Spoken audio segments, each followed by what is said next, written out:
I'm black, y'all, and I'm black, y'all, and I'm blacker than black, and I'm black, y'all, and I'm black, y'all, and I'm black, y'all, and I'm blacker than black, and I'm black, y'all. I'm blickety black, blacker than black, black, I'm blacker than black, yo, because I'm black and I'm back. Yo, I'm black and I'm black, y'all, and I'm blacker than black, and I'm black, y'all. If somebody came to me and said, man, I read your essay, back in 2003, I don't think you're going to be a successful writer. Yeah, you're right, man. I'm just going to hang it up. Then I wasn't going to be no writer in the first fucking place. There's a, Steve Harvey often tells a story about when he was first doing comedy, he was sitting in a workshop and they said, 1 out of every 2,000 comedians make it to the Tonight Show because he wanted to be on the Tonight Show. He said 1 out of every 2,000 comedians make it. And he said at that moment, he looked around the room and he could see the light go out for a bunch of people and they got all dejected and stuff. And he said, he thought to himself, well, I'll just be that one. Right. And he said every day before he went on to do stand-up, no matter where he was, he would always go, dun, dun, dun, dun, dun, dun, dun, dun, dun, the theme song. And he said he would get prepped up in his mind and he would do it just as if he was doing it for the Tonight Show. So when he ended up on the Tonight Show, he was like, well, yeah, I am that one. And that's a lot of stuff that people have to understand. Your words, and I ain't trying to get biblical or nothing, but we can just take it from a natural standpoint. Your words have life. If you get up like, this is going to be a fucked up day. Your mouth is a miracle. Right. If you get up, keep thinking that every day is going to suck, guess what? It's going to suck. Why? Because you are expecting it to suck and you are going to be looking at it. I'm going to talk to the women for a minute. Same way, women, if you go looking for something, if everything is good and you going to look and you rambling through his stuff and you in all his paperwork just because you're trying to look, you're going to find something that looks like an offense. If you go looking long enough, you'll find it. And if you speak things long enough, you'll get it. Why not choose to speak positivity over yourself as opposed to all this bullshit? Mm-hmm. Why not choose to say, okay, well, I understand everybody else didn't make no money doing this or everybody else didn't make any money writing this, but I will. Right. And that's how I live every day. Everybody got podcasts. Want to know what? This one is hot. Look, I was watching, Black as Fuck, because I still watch it. You got caught up in that. No, because it really does get better after those first two episodes. I'll start watching it. But there's an episode where Tyler Perry's on there. Okay. And I'm not a fan of Tyler Perry movies, but I'll tell everybody, when it comes to shit outside of Tyler Perry's movies, when he's talking and he's, he got good words. Yeah, he will motivate your ass. But old dude was like, man, it just seemed like you don't care about what anybody think. He was like, 'cause I fucking don't. I'm like, exactly, because that's how I feel. Like, look, if you don't like Ruin, if you didn't like my first book, Ruin, okay, somebody did. Like what? And I ain't just saying I liked it because I know you, because I read the book before I knew your ass, and I liked it then. So I mean, like, what you sent me the book, but I had already bought the damn thing. Like, I don't know what the fuck you thought. I was already reading it. Yeah, I really don't care. I write.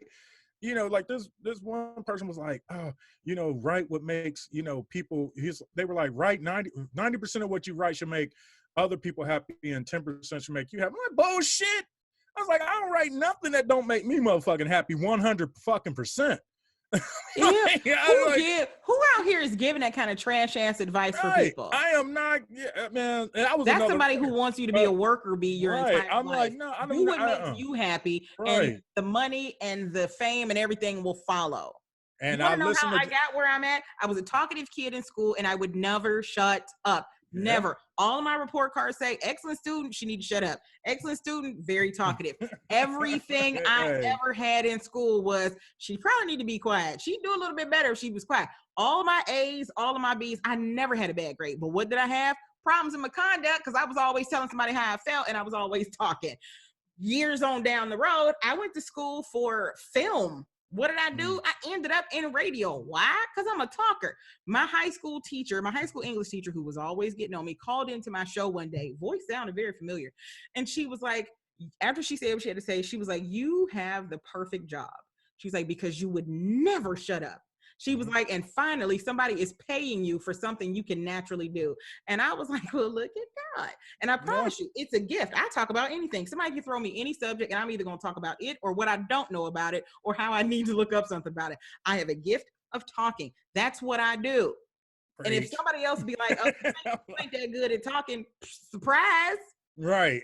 And that's exactly, listen, that's exactly how I feel. Like people look at, like, even my wife, she's like, I read your book. She's like, I was like so amazing, about like, how I word things. Or That how is your like, gift. yeah, And because that's I my actually gift. thought you were a woman A when lot of I people read your do. book Yeah. because of there's certain ways, and I'm reading a book now that's by a male author, and it's heavily into drugs and guns and blowing up stuff and all kind of stuff. And there's a way that men write that is very masculine and hard in the description of characters and the description of things and events. And then there was a way that you were writing that I was like, I don't know if this is a guy or a girl, but this book is kind of lit. And I was like, well, maybe it's a girl from the way the author is explaining things in detail. I was like, maybe this is a girl. Yeah, Because only women pay that kind of attention. And lo and behold, here you as a whole entire man. I got hoodwinked because I swear to you, I did not know you were a man until a year after I met you. But it's funny because like that happened a couple of months ago. This guy read Own Son and was like, man, I feel like this is something like I can't think of her name. She just died recently. Toni? Yeah, Toni Morrison. He was like, this reminded me so much of like Toni Morrison work, man. This female writer is so awesome. I'm like, I am. He got a whole wife. He was born male and has a whole wife. I was like, I appreciate the compliment, but man, look. I stand up when I pee, sir. Right, that's it. I'm like, well, because I remember you don't really get that kind of depth and description from men often, though. The way you describe things, the way it tasted, smelled, and felt, and all that, you don't really get that a lot from other. But I will male say, authors. I do read a lot. I would probably say 70% of what I write or what I read is female writers. Black, white, but like I said, 70% is probably female, and 30% is male. And out of that 30, I would probably say 50% is fucking Stephen King. I was gonna say, because that dude, he'll take 3 pages. When I am reading for leisure, it's probably Stephen King. If I'm just reading because, let me clear out my to be read list, it's any and everybody in there. But if I'm reading just because I felt like reading right now, Stephen. Yeah, if I need, I normally, like I'll listen to some Stephen King work. Yeah, listen, because I just to, like if I'm having like a hard time finding words, to write that day, I'll listen to Stephen King. He's very good with words. Yeah, and he uses words that aren't often used in books or in English language. He had one word called apopanax. I'll never forget. It was in I want to say, was it in The Storm of the Century or something like that? And I was like, first of all, what the hell's an apopanax? And then I need to go look this up. He often, but he uses nigger too. He uses a lot of words. Right? Every book has nigger in it, and question him. I think it was. But he uses a great myriad of words. Like beatific. He uses that a lot. Not, but yeah, he does. He uses a lot of words that, because a lot of time I'll just go through, highlight some of the shit that he say, and and then I try to apply it to my style, and that's what I'm saying. He's very descriptive as well. Yeah, that's what I said. He's very he's probably more descriptive than most women. Like I said, he'll spend 2 or 3 pages describing how a fucking light bulb works. Right. About how the room looked, and there was like a cobweb in the corner, and he'll tell you what the fuck the spider did that day. To make that web.